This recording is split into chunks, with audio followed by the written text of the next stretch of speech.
ना कजरे की धार, ना मोतियों की हार, छीन लो सिलेक्शन खुशी रहे परिवार, छीन लो सिलेक्शन खुशी रहे परिवार। दोस्तों, आज हम हीमोफीलिया पर चर्चा करेंगे।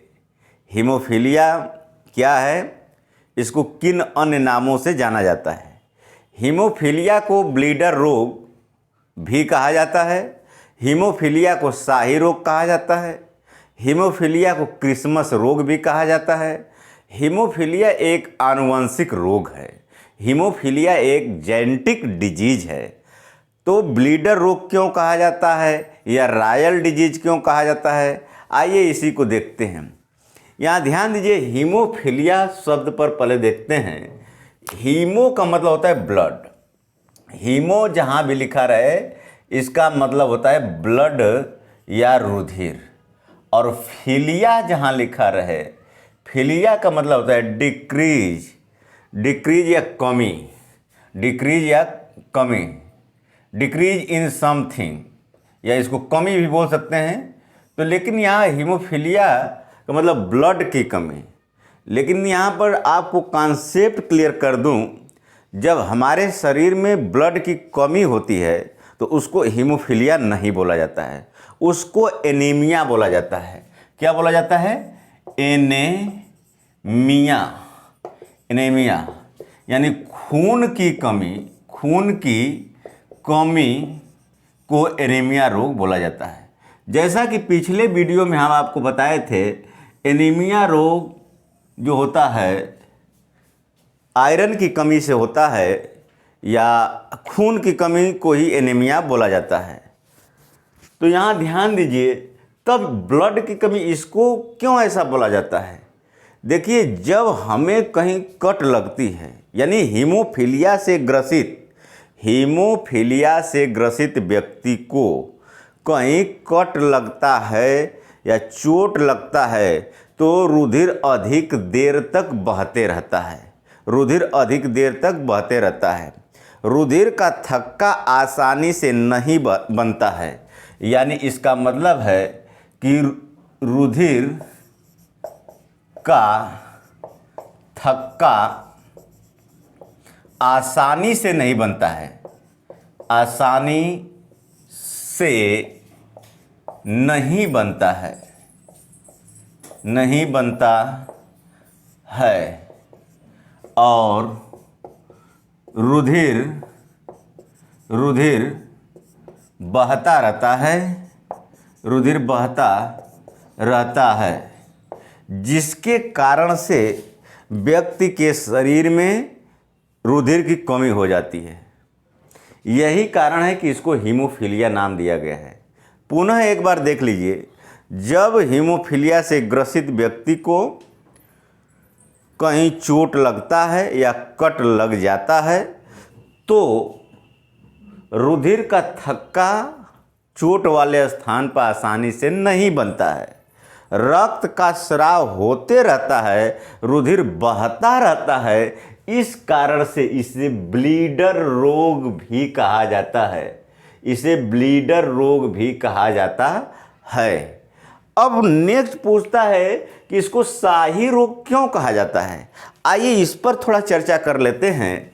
शाही रोग, शाही रोग को या शाही बीमारी को रॉयल डिजीज कहा जाता है। क्या कहा जाता है? Royal disease. क्यों कहा जाता है? एक रॉयल वाटर, आप पढ़े होंगे केमिस्ट्री में, रसायन विज्ञान में एक रॉयल वाटर के बारे में पढ़े होंगे। अम्लराज को रॉयल वाटर या शाही जल कहा जाता है। अम्लराज का उपयोग जो होता है सोना चांदी को घोलने में किया जाता है, स्वर्ण धातुओं को घोलने में किया जाता है, तो वो शाही जल है। यहाँ पर शाही बीमारी या शाही रोग, यह रोग इंग्लैंड की महारानी, इंग्लैंड की महारानी विक्टोरिया, महारानी विक्टोरिया में पाया गया। लेकिन रानी विक्टोरिया इस रोग की वाहक थी। रानी विक्टोरिया जो थी रोग की वाहक थी, हीमोफीलिया रोग की वाहक थी, रोग की वाहक यानी कैरियर थी, स्वयं सही थी, लेकिन रोग का प्रसार इनके द्वारा हुआ। प्रसार कैसे हुआ? जब रानी विक्टोरिया का लड़का लियोपोल्ड हुआ, लियोपोल्ड इनका बेटा यानी इनके बेटे का नाम था लियोपोल्ड।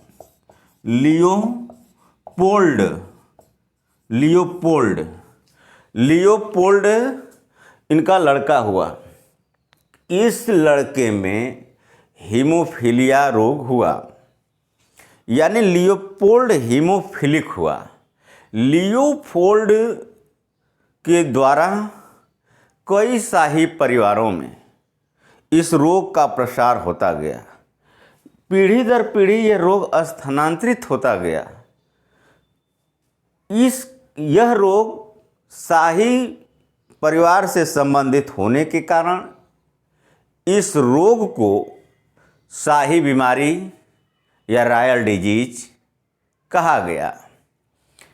यह रोग एक सामान्य व्यक्ति यानी राजघरानों में नहीं, सामान्य व्यक्ति स्टीफन क्रिसमस में पाया गया था। इस कारण से इस रोग को क्रिसमस रोग भी कहा जाता है। इस रोग को क्रिसमस बीमारी के नाम से जाना जाता है। तो यहाँ ध्यान दीजिए, शाही रोग क्यों कहा जाता है? इंग्लैंड की महारानी विक्टोरिया इस रोग की वाहक थी। विक्टोरिया का लड़का लियोपोल्ड हीमोफिलिक था। हीमोफिलिक का मतलब होता है हीमोफीलिया रोग से ग्रसित होना। हीमोफीलिया रोग से ग्रसित होना। वाहक शब्द या कैरियर, इसके जस्ट आगे आप और क्लियर समझ जाएंगे। तो ये कंफ्यूज मत करिएगा। शरीर में खून की कमी होती है बीमारी या पोषक तत्वों इत्यादि के कारण से, तब उसे एनीमिया रोग कहा जाता है। लेकिन कहीं हल्का फुल्का कट लग जाता है और रुधिर का थक्का आसानी से नहीं बनता है, रुधिर अधिक देर तक बहता रहता है, तब उसे हीमोफीलिया रोग या ब्लीडर डिजीज के नाम से जाना जाता है। तो ये शाही बीमारी। अब एक क्वेश्चन पूछता है, हीमोफीलिया रोग किस प्रकार की बीमारी है? जैसे आप पढ़े होंगे कि बीमारी के प्रकार, बीमारी दो प्रकार की होती है, संक्रामक रोग और असंक्रामक रोग। असंक्रामक रोग कई प्रकार का होता है। जैसे आप पढ़े होंगे deficiency disease, degenerative disease, genetic disease, तो ये कैंसर वगैरह। लेकिन पूछता है हीमोफीलिया किस प्रकार की बीमारी है? हीमोफीलिया एक आनुवंशिक बीमारी है। तो इसको आगे बढ़ते हैं। पहले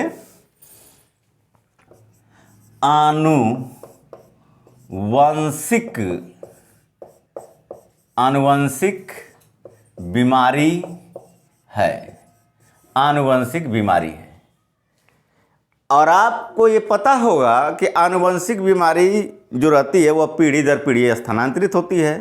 तो यह बीमारी शाही खानदानों में स्थानांतरित होती रही, पीढ़ी दर जनरेशन टू जनरेशन। अब ऐसा भी नहीं है कि हीमोफीलिया केवल शाही परिवार में हुआ है। हीमोफीलिया से ग्रसित व्यक्ति आप अपने आसपास भी देखे होंगे। तो हीमोफीलिया से ग्रसित कोई भी हो सकता है। तो यहाँ पर ध्यान दीजिए, आनुवंशिक बीमारी है।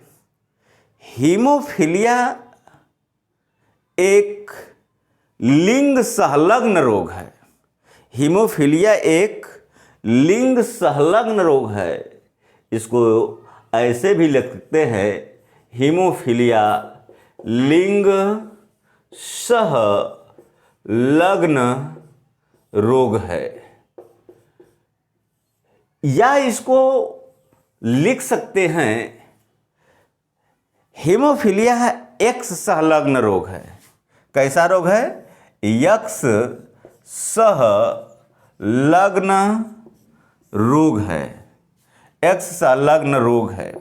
इसको अंग्रेजी में लिख सकते हैं x linked x linked recessive disorder, recessive disorder, recessive disorder जो अप्रभावी जीन के कारण से होता है, जो अप्रभावी जीन के कारण होता है, के कारण होता है, अप्रभावी जीन के कारण होता है। ध्यान दीजिएगा, हीमोफीलिया के जीन यक्स गुणसूत्र पर पाया जाता है। किस पर? यक्स।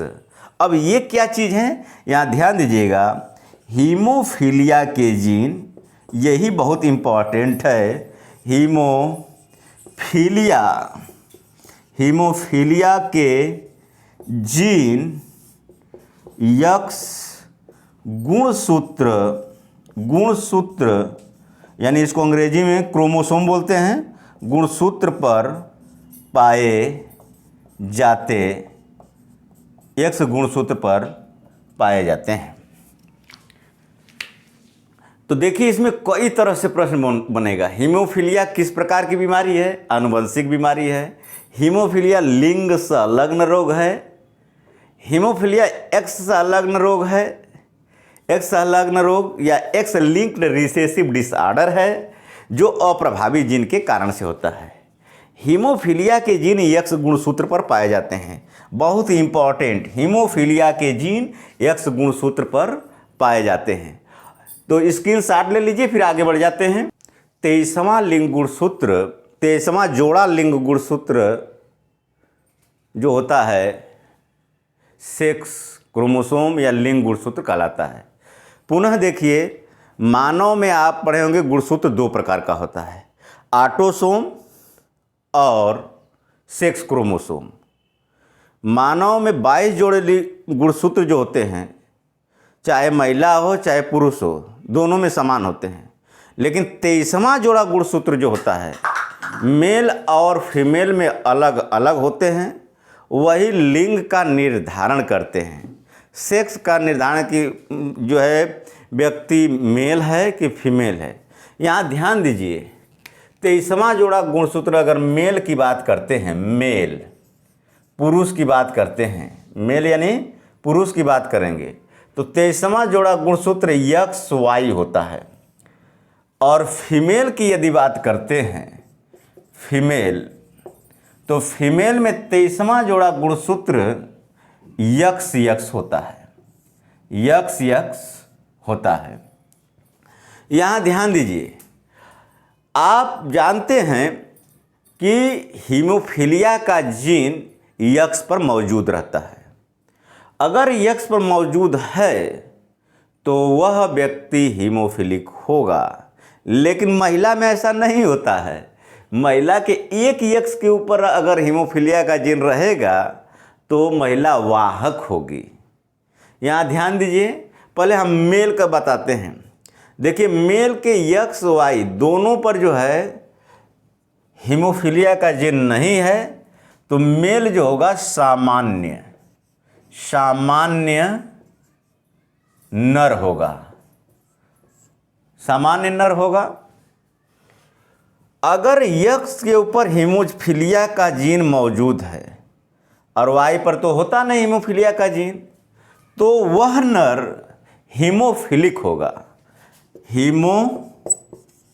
हीमोफिलिक नर होगा। कहने का तात्पर्य यह है कि यक्स पर हीमोफीलिया का अप्रभावी जीन है तो वह पुरुष हीमोफीलिया से ग्रसित होगा। हीमोफीलिया से ग्रसित को ही हीमोफिलिक कहा जाता है। तो ये मेल के लिए रहा। आइए फीमेल के लिए देखते हैं। अगर महिला के यक्स पर यह अप्रभावी जीन मौजूद नहीं है तो वह महिला सामान्य होगी, सामान्य मादा। लेकिन यक्स के ऊपर हीमोफीलिया का जीन मौजूद हो और एक यक्स के ऊपर नहीं हो तो वाहक मादा होगी। वाहक मादा यानी रोग की वाहक मादा होगी, रोग का प्रसार करेगी। और यक्स के ऊपर हीमोफीलिया का जीन मौजूद हो और यक्स के ऊपर भी मौजूद हो, दोनों यक्स के ऊपर मौजूद हो, तो वह मादा हीमोफिलिक जो होगी, हीमोफिलिक मादा होगी। हीमोफिलिक मादा होगी। यह कंडीशन बनता है और इसी से क्वेश्चन आपके पूछे जाते हैं प्रतियोगी परीक्षाओं में। पूछता है कि यदि किसी सामान्य व्यक्ति का विवाह हीमोफिलिक मादा से कर दिया जाए तो उनकी संतानों में कौन सा रोग होगा। किसी हीमोफिलिक नर का विवाह हीमोफिलिक मादा से कर दिया जाए तो उनकी संतानों में कौन सा रोग होगा। ऐसे क्वेश्चन आपके बनते हैं। इसके लिए नेक्स्ट वीडियो में आपको बताएंगे इसकी वंशागति कैसे होती है, हीमोफीलिया की वंशागति यानी एक पीढ़ी से दूसरी पीढ़ी में कैसे स्थानांतरित होते हैं। धन्यवाद साथियों।